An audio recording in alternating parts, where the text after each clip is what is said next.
진짜 투자. 신투방 코너 두 번째죠? 두 번째. 예. 예. 그래서 그 신털남. 네. 힘을 털어준 남자. 예. 진행을.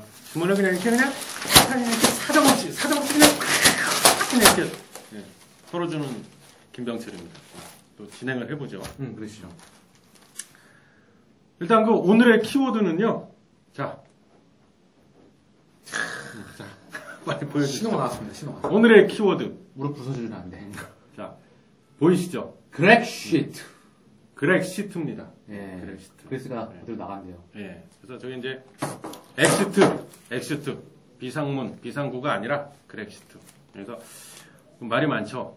그래서 그 한국경제신문 6월 30일자 화요일자 신문에 일면에 이렇게 났어요. 글로벌 시장 그리스 쇼크. 예? 그래서 이제 또 근데 참 저는 솔직히 좀 개인적으로 볼 때마다 지겹습니다 정말. 예. 좀 잊을만 한 번씩 또 이러고 또 한 번씩 그냥 이렇게 지랄을 떨고. 예. 그래서 좀 여기에 대해서 그 제 생각을 좀 곁들여서 좀 몇 가지로 얘기해 볼까 하는데요. 일단 오늘 한 5가지 정도 얘기해 볼 생각이에요. 첫 번째는 이제 그 EU 유럽 연합 유로존이라고 하죠. 그래서 그것이 이제 탄생하게 된 배경. 요걸 좀 우리가 알아야 될 필요성이 있다는 겁니다. 예. 그다음 두 번째가 이제 그럼 채권단은 왜 자꾸 이렇게 그리스한테 긴축 재정을 하라고 자꾸 요구하는지 뭐 이유가 있을 거 아니에요. 그래서 채권단의 입장. 그리고 세 번째가 이제 그리스 총리죠. 아주 젊으신 분, 핸섬하게 생겼더라고요. 저보다는 좀 인물이 떨어지긴 하던데 그래도 뭐 10+, 가만히 계시는, 그럼 인정하는 건가요? 제 생각을? 그럼요. 그 말을? 인정합니다. 예, 저번에는 좀 인물이 많이 떨어지긴 떨어지더라고요. 하여튼 뭐, 젊은 총리죠. 10+. 그분은 왜 자꾸 긴축재정 안 하겠다고 저렇게 뻗팅기는지. 그리고 네 번째. 그럼 앞으로의 좀 진행이 어떻게 흘러갈까? 앞으로 예상 시나리오. 제 생각을 곁들여서. 그리고 마지막 5번째. 항상 강조하지만, 우리는 투자자이기 때문에, 그럼 투자자 입장에서는 앞으로 어떻게 대응 전략을 마련해야 세워야 될지 그거에 대해서 한 5가지로만 좀 압축해서 얘기를 해볼까 하는데요. 첫 번째, EU 탄생 배경. 예. 근데 여기 그 신문 내용은 그거예요. 그래서 IMF한테 돈을 빌렸는데, 즉 국제통화기금 돈을 빌렸는데 그게 이제 6월 30일로 만기가 됐어요. 근데 원래 이게 제가 그 찾아본 자료에 의하면 원래 2월 말이 그 만기였는데 채권단에서 사정을 많이 봐준 거죠. 그래서 한 4개월을 연장을 시켜줬던 거예요, 사실은. 그래서 야, 니네 힘들다고 하니까 그럼 넉 달 후에 갚아라. 좀 봐줄게 이렇게 돼갖고 그게 이제 6월 말 만기가 된 건데 뭐 넉 달을 뭐 연장해주면 뭐합니까? 예, 갚을 확률이 없는데. 그래서 여기 보면 그래서 이제 디폴트가 일어나지 않겠냐. 뭐 그런 내용의 기사들이에요. 그래서 여기 보시면은 뭐 신문 보신 분은 아시겠지만 A3면에 보면 크게 났죠, 이렇게. 전면 기사로 이렇게 났어요. 이렇게. 그래서 뭐 이제 헤드라인이 자본 통제 돌입한 그리스, EU 아직 협상 여지, 새 제안 내놓겠다. 뭐 이런 거예요. 그래서 5월달에 국민투표 가결된 긴급 구제 금융 가능성. 오바마, 메르켈, 그리스 사태 대응 방안 논의 뭐 이렇게 된 거죠. 근데 지금 일단 은행이 그 치프라스 총리가 이제 7월 5일로 정해졌죠. 국민투표에 붙이겠다 이렇게 나왔어요. 뭐를 긴축 재정에 반대하냐 찬성하냐 그걸 국민의 의사를 내가 공식적으로 한번 물어보겠다.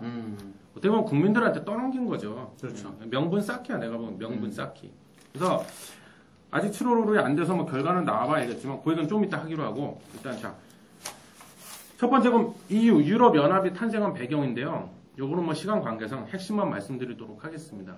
근데 저는 개인적으로 이렇게 생각을 해요. 뭐냐면 유로존이 보면 어떻게든 보면 그 19개의 나라가 있거든요. 유럽 연합, 즉 유로존에 속해 있는 회원국이 총 19개 나라가 있어요. 그리스 포함해서. 근데 저는 그 유로존을 만든 것 자체가 저는 잘못됐다고 봅니다. 핵심은 그거죠. 그러니까 이런 그리스 같은 사태가 자꾸 벌어지는 거고 우리가 더 우려스러운 건 뭘까요? 그리스만의 문제가 아니라는 거예요. 지금 스페인도 위험하죠. 포르투갈도 위험하죠. 이탈리아도 위험합니다, 지금. 그쪽 나라들이 전부 다 재정이 그렇게 썩 좋지가 못해요. 지금 그래서 어떻게 보면 태생적으로 한계가 있다는 거죠, 제가 보기엔. 그래서 어떻게 보면 폭탄을 지금 안고 태어난 거야. 언제 터질지 모르는. 그래서 그 첫 번째 폭탄이 그리스가 된 것 뿐이라는 거예요. 왜 그런 말을 제가 감히 이렇게 하냐면, 결론부터 말씀드리면요, 유럽연합, EU는 정치적인 동맹이 없이 너무 무리하게 경제적 동맹을 이루려고 한 것 자체가 벌써 잘못됐다는 거죠. 왜냐하면, 이게 사실은요, 우리가 잘 몰라서 그러는데, 유럽연합을 탄생시킨 그 가장 큰 배경 이유는 제가 볼 땐 그렇습니다. 정치적인 목적이 제일 커. 가장 큰 이유가 정치적인 목적이에요. 그러니까 다른 말로 바꿔서 좀 나쁘게 표현하면 정치 지도자들이 정치적인 계산에 의해서 강제적으로 무리해 가면서까지 경제적인 동맹체를 이루었다는 거예요. 거기서부터 문제의 시발점이 됐다는 거죠. 어떤 이제 그래서 배경이 있다면. 그리스 같은 경우를 보면 제가 왜 아까 그 그리스, 스페인, 포르투갈이 제일 위험하다고 그러는데 이탈리아도 마찬가지고 사실은 이 친구들이요. 유로존에 가입한 가장 큰 이유는 온전한 유럽의 국가로 인정받으려고 했던 거예요. 사실은. 자기네 독자적으로 가기에는 물론 위치상 지리적으로 봤을 땐 유럽에 속하긴 하는데 그 나라 어떤 경제적인 그 규모라든가 경제적인 환경 또는 펀더멘탈 기초 체력이라고 그러잖아요. 전반적인. 그런 것 자체가 정말 니네가 유럽에 속해 있는 정통적인 유럽 국가라고 할 수 있겠냐. 뭔가 좀 의문이 들 정도로 경제 상황이 썩 좋지가 않아요. 규모도 너무 작고. 근데 이제 좀 이렇게 표현하면 좀 그런데 빌붙은 거죠.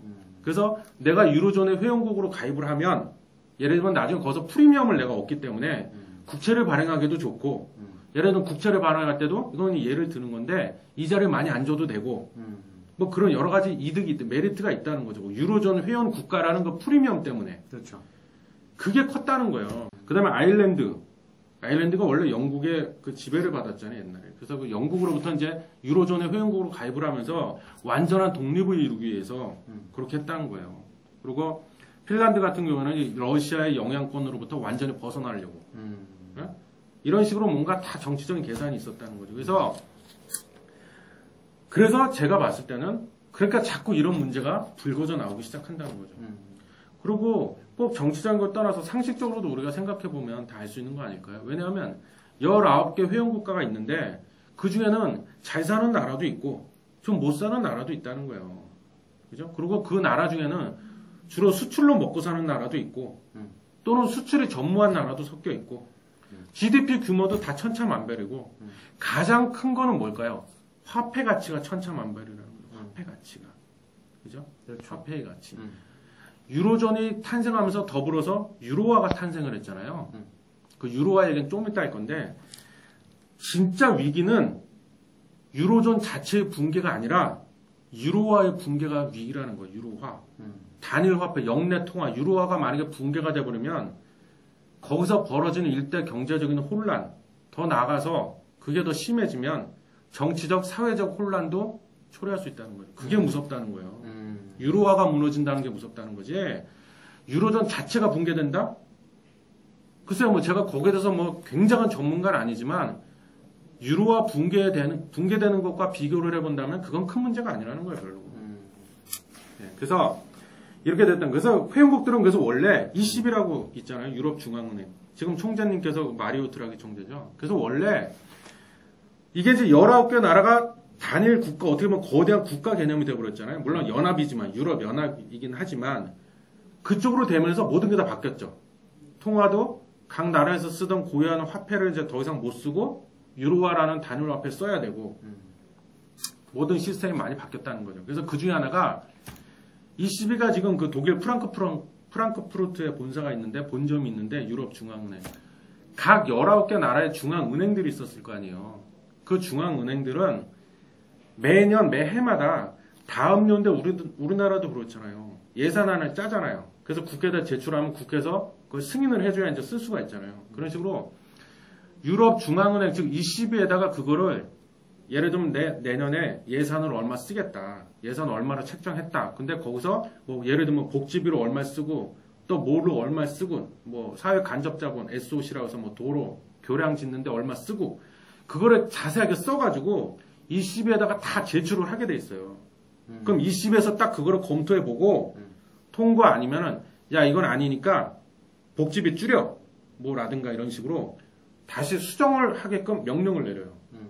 그러니까 어떻게 보면 20에 다 통화를 그 통화 정책을 통제를 받는 거죠. 재정 정책도 마찬가지고. 그러니까 어떻게 보면 각 나라 좀 심하게 표현하면 기존의 19개 회원국의 각 나라에 있는 그런 중앙은행이 좀 심하게 표현해 보겠습니다.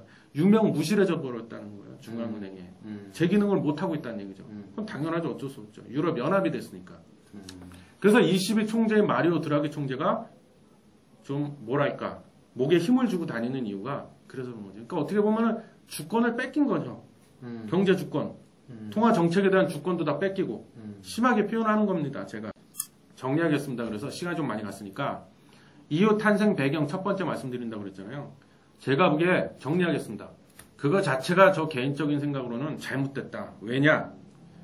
각 나라마다 경제 환경이 다르고 경제 규모가 다르고 다 쓰는 각 나라마다 쓰는 화폐가 다 다르고 화폐의 가치가 다 천차만별 다 다른데 그거를 억지로 강제로 통합을 해서 단일 화폐를 도입을 해버리다 보니까 여기저기서 문제가 발생을 한다는 거죠. 회원국들의 입장에서는 불만을 갖는 나라도 분명히 있을 테고